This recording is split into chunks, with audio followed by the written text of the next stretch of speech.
నమస్తే అండి అందరికీ. శ్రీమాత్రే నమః. శ్రీ గురుభ్యో నమః.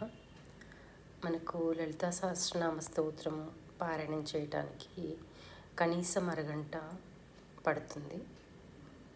అలా భావాన్ని మనము ధ్యానం చేసుకుంటూ ఒక్కొక్క నామాన్ని దాని అర్థాన్ని భావన చేస్తూ వెళ్తే కనీసం అరగంట పడుతుంది. ఇంకా గంట కూడా పట్టచ్చు, మంచిదే.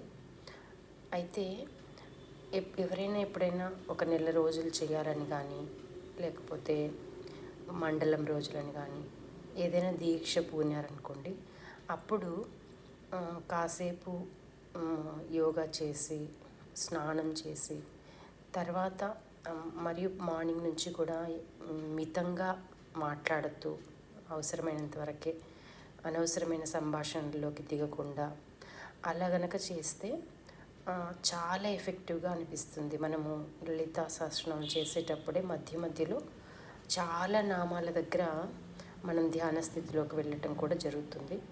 అది అనుభవించాలి అంటే మనము అలా నియమాలు కొంచెం పాటిస్తూ ఇంత టైం అని పెట్టుకుని పారాయణం చేస్తూ రావాలి. అప్పుడు రోజు ఒక్కొక్క అనుభూతి మనకి అమ్మ ఇస్తుంది.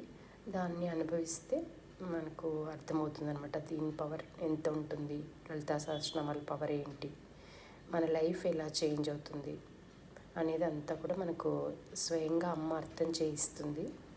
సో ఇది నేను తెలుసుకున్నది.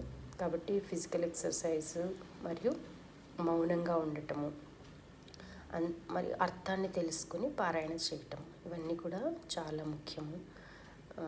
ఇది అండి నేను ఈరోజు మీతో షేర్ చేసుకోవాలనుకున్నది. Thank you so much. ఓం శ్రీమాత్రే నమః.